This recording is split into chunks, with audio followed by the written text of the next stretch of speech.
कैसे जस्टिफाई करेंगे? कुछ एग्जाम्पल हैं आपके पास? क्योंकि हमने देखा आप बिहार में रैली निकालते रहे, लोगों को बताते रहे कि वोट चोरी हो रही है, 65 लाख लोगों का वोट भी कट गया, चुनाव आयोग भी बता दिया, लेकिन फिर कोई सड़कों पर दिखता नहीं कि किसकी चोरी हो गई। आप तो कहते रहे चोरी हो गई करके। तो कुछ फैक्ट हैं, तथ्य हैं कि प्रूव करेंगे आप? नहीं, देखिए अविनाश जी, मैंने कहा ना, भारतीय जनता पार्टी की सारी बातें, सारी वादे वैसे ही झूठे रहते हैं। जैसे नक्सली समस्या खत्म करने की बात की और आज 3 जवान शहीद हो गए, वैसे ही और क्या होता है। देखो, मैंने कहा ना, टाइमिंग, मतदाता सूची संशोधन के बीच में ऐसी क्या हड़बड़ी थी। अभी तो चुनाव में 3 वर्ष है। अच्छा, उसके बाद भी अगर संगठनात्मक नियुक्तियां होती, प्रोटोकॉल के हिसाब से जिन लोगों को कैबिनेट मंत्री का दर्जा प्राप्त है, अगर उनकी नियुक्तियां नहीं होती, गौरी की नियुक्ति होती, अगर गौरी जैसे लोगों की नियुक्ति होती जिनका शोषण हमेशा विधानसभा चुनाव के समय किया जाता है, इनको विधानसभा का इंचार्ज बना के, अभी क्यों नहीं बनाए? अगर गौरी जैसे लोगों को नियुक्तियां होती तो ये सवाल नहीं उठते। सवाल जिनकी नियुक्तियां की गई हैं वो किस पद में है, उनके जाने से वहां प्रशासन में क्या दबाव पड़ेगा, और जो टाइमिंग है, इन सारी चीजों को लेकर उनमें और हमारे में यही फर्क है। इसलिए ये सवाल उठ रहे। अगर वैसे अगर वो साफ नियत से करते, आज जब मतदाता सूची संशोधन का तो टाइमिंग नहीं, देखिए, नियुक्तियों से दिक्कत है, एसआईआर से दिक्कत है, किससे दिक्कत? नहीं, हमारी क्या है, क्या कांग्रेस पार्टी स्पष्ट कर पाई है कि नियुक्तियां बीजेपी करती है तो दिक्कत, फिर उसमें आप एसआईआर जोड़ देते हैं?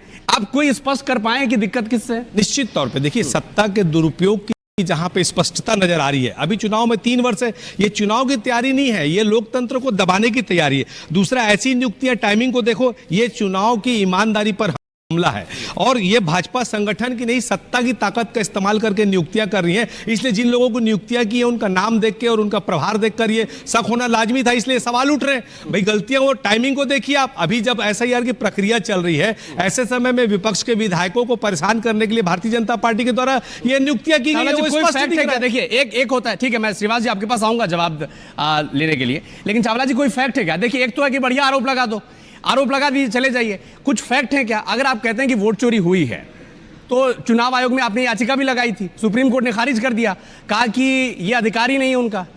नहीं, तो आपके पास कुछ फैक्ट होंगे तभी तो सामने वाला आपको सुनेगा।